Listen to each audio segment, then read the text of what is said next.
지난 6월 3일 대한민국 민주주의 역사에 오점이 남았습니다. 전국 91개 투표소에서 투표용지가 부족해 26개 투표소에서 투표가 중단됐고 일부 유권자는 개표 방송이 송출되는 가운데 투표를 하거나 끝내 한 표를 행사하지 못하고 돌아서는 경우까지 있었습니다.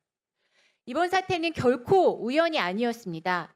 8회 지방선거, 22대 총선, 21대 대선에서도 투표용지 부족 상황이 있었습니다. 그럼에도 선관위는 이를 대비하기 위한 어떠한 준비도 하지 않았고 오히려 상황을 더 악화시켰습니다. 국민의 참정권이 침해당한 이 참담한 사태의 출발점은 다름 아닌 선관위가 결정한 투표용지 50% 축소 인쇄 지침이었습니다. 노태학 전 위원장에게 질의하겠습니다. 지난 10년간 공직선거 투표율은 꾸준히 높아지는 추세였습니다. 맞죠?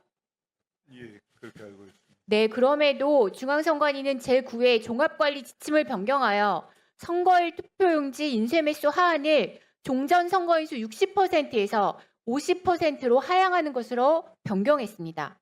투표율이 올라가고 있는데 투표용지 인쇄 비율은 내린 것입니다. 더 심각한 문제는 이 결정의 절차적 정당성입니다.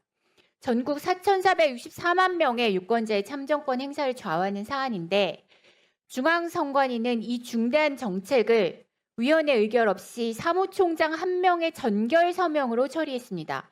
노태학 위원장님 맞습니까? 예, 그렇게 알고 있습니다. 네, 헌법 114조에 따르면 선거관리위원회는 선거의 공정한 관리를 위하여 구인위원회 합의로 의사를 결정하는 독립된 합의체 헌법기관 맞죠? 예, 그렇습니다. 진상규명위원회 활동 결과 보고서에 따르면 인쇄비율 변경이 포함된 종합관리 지침은 선관위 의결 없이 사무총장 정결로 결정되었으며 심도 있는 논의가 이루어지지 않은 채 졸속으로 결정되었다라고 합니다. 이러한 중요한 결정이 선관위의 제대로 된 합의와 의결 없이 이루어졌다면 직무유기며 선관위는 합의제, 헌법기관의 역할을 사실상 방기한 것입니다. 이 문제만 졸속이 아니었습니다. 공직선거 절차 사무 편람을 보면 원칙적으로 투표용지 인쇄 매수는 선거인 명부에 등재된 선거인 수를 기준으로 산정해야 하며 최근 선거에서의 투표율 등을 감안하여 인쇄 매수를 축소할 필요가 있다고 인정된 때에는 구시군 위원회 의결로 예상 선거인 수의 50%를 하한으로 인쇄 매수를 산정할 수 있다라고 규정했습니다. 보시면 아시겠죠? 네. 네, 그러나 송파구 선거관리위원회는 회의 한 번 열지 않은 채 회의록도 남기지 않고 서면 한 장 의결로 50% 감축을 결정했습니다. 인쇄매수 축소 필요성 여부에 대해서 판단조차 하지 않고 결정한 것입니다. 명백한 절차 위반입니다. 절차 사무 자문단도 인쇄 비율을 축소하더라도 각급 위원회 의결로 비율을 정하기 때문에 문제가 없다는 의견을 내기도 했는데요. 즉 투표용지 인쇄 매수와 관련해 원칙은 선거 인수에 맞춰야 하지만 축소 필요가 인정되는지 여부를 구시군 청관위에서 판단하고 의결로 축소할 수 있도록 한 것입니다. 그런데 이러한 절차 지켜졌습니까? 회의 한 번, 검토 한 번 없이 필요성도 검토하지 않고 이루어진 인쇄 비율 축소, 절차에 위반한 졸속 행정입니다. 광진구 선관위 역시 50% 축소에 대한 회의가 없었고요. 결국 광진구에서도 투표가 중단되는 사태가 발생했습니다. 그리고 다음으로는 인쇄매수 산정 기준일도 문제입니다. 공직선거 절차 사무 편람을 보면 인쇄매수 축소할 필요가 인정된 때에는 그 기준을 선거인 명부에 등재된 선거인 수 또는 인구 기준일 현재 통보받은 예상 선거인 수에 현저한 변동이 없는 경우 그 예상 선거인 수를 기준으로 하고 있습니다.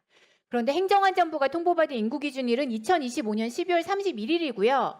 선거인 명부 작성 기준일은 2026년 5월 10일로 약 5개월의 시차가 있습니다. 따라서 그 사이에 급격한 인구 변동이 있는 경우에는 선거인 명부 작성일, 즉 5월 12일을 기준으로 하는 것이 규정에 맞습니다. 이 5개월 사이에도 선거인 수가 크게 변동한 지역이 많습니다. 이번에 문제가 발생한 송파구의 경우에도 5개월 사이에 무려 1,007명의 선거인이 증가했습니다. 그러나 송파구 선관위는 이러한 인구 변동 고려하지 않고 작년 12월 인구 기준일을 기준으로 결정했습니다. 이런 결정 타당하다고 보십니까? 이는 현저한 변동이 있는 경우 선거인 명부 작성일을 기준으로 해야 되는 절차 규정을 명백하게 위반한 거예요. 네? 송파구 선관위의 결정이 얼마나 졸속인지 알 수 있습니다. 또한 공직선거 절차사무 편람은 예상 사전 투표율 등을 감안해서 투표용지 인쇄매수를 축소할 수 있다고 규정하고 있습니다. 즉 사전 투표 많이 하면 본투표율 낮을 수 있으니 축소가 가능하다는 취지이므로 투표율을 별로 정밀하게 고려했다면 부족 사태 생기지 않을 수 있었습니다. 그러나 송파구 선관위는 인쇄매수 축소 결정 시에 직전 선거 송파구 전체 사전 투표율 21.41%를 모든 투표소에 일괄 적용했고요. 그런데 투표가 중단된 14개의 투표소 중 12곳은 직전 지방선거 사전 투표율이 21.41%보다 낮았습니다. 14%에 불과한 지역도 2곳이나 있었습니다.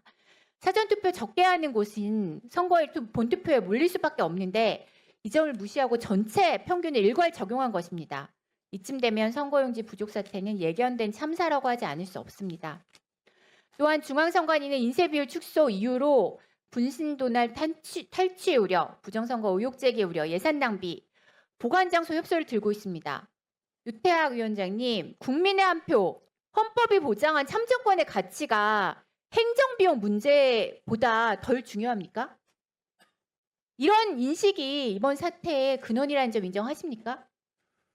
예, 위원장으로서 위원회가 꼼꼼하게 챙기지 못한 점 책임을 통감하고 있습니다. 예산 문제, 보관시설 확충은 재정당국과 합의로 얼마든지 풀 수 있는 문제입니다. 선거관리위원회 출장 예산 107차례 24억 원, 위원장 배우자 출장 동행 왕복 비행기표 1,200만 원, 이런 비용은 아끼지 않으면서 투표용지 비용이 과연 아껴야 할 예산입니까? 대체 선거관리위원회가 무엇을 위한 기관입니까? 헌법기관의 역할이 선거관리를 위한 것인데 진짜 중요한 거는 예산을 아끼고 그리고 정말 참담할 뿐입니다. 지금 말씀드린 것처럼 투표용지 부족 사태는 예측 가능했고 막을 수 있는 인재입니다. 투표율 상승, 사전투표 감소 지역 본투표 증가, 5개월의 기준일 시차, 선관위는 모든 신호를 외면했습니다. 오늘 이 자리를 국민 신뢰 회복 마지막 기회로 삼아서